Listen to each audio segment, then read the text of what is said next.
जिन लोगों ने मेरा चैनल सब्सक्राइब नहीं किया है, रेड बटन को दबा के जरूर सब्सक्राइब करें और नोटिफिकेशन के लिए बेल को जरूर हिट करें। मेरा वीडियो अच्छा लगा तो जरूर लाइक करें और नीचे स्क्रॉल करके कमेंट बॉक्स में जरूर से फीडबैक दें। Hello friends, welcome back to Chai Shai. तो दिवाली की सफाई हो गई क्या? क्योंकि सबके घर में दिवाली की सफाई चल रही है। मेरी तो दिवाली की सफाई कंप्लीट हो गई है and now time for decoration. तो दिवाली की सफाई करते समय मुझे मिला कुछ ऐसा सामान घर पे जो कि कोई यूज़ का नहीं था, जो कि कबाड़ी वाले के पास जाना था, बट मैंने उससे कुछ बनाया है दिवाली स्पेशल। क्या बनाया है?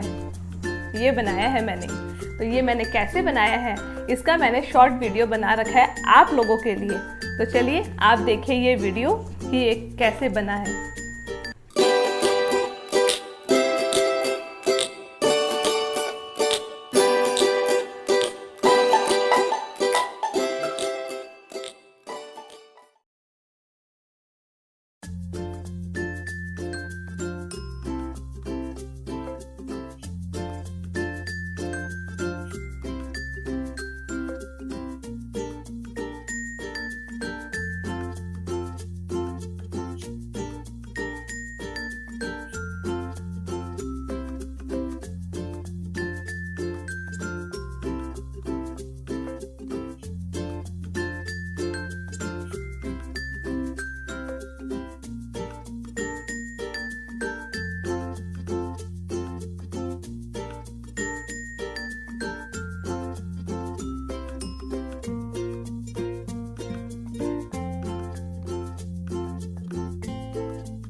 तो देखा आपने पूरा वीडियो, कैसा लगा? आसान तो लगा ही होगा, क्योंकि ऐसा कुछ नहीं है कि हम इसको नहीं बना सकते हैं। रेडी जब ये रहता है तो हमें लगता है कि यार ये तो बहुत सुंदर लग रहा है, पर बनाना बहुत मुश्किल है। बट अगर आपने वीडियो पूरा देखा है तो ये बनाना बहुत आसान है। तो इसको घर पे ज़रूर बनाइएगा, क्योंकि दिवाली पे आपके इतने गेस्ट आते हैं, उनको पता तो चलना चाहिए कि आपका भी दिमाग कितना चलता है। तो वीडियो आपको अच्छा लगा तो ज़रूर शेयर कीजिएगा हमेशा की तरह, और आऊँगी बहुत जल्द नए वीडियो के साथ। इसके साथ साथ हैप्पी दिवाली इन एडवांस।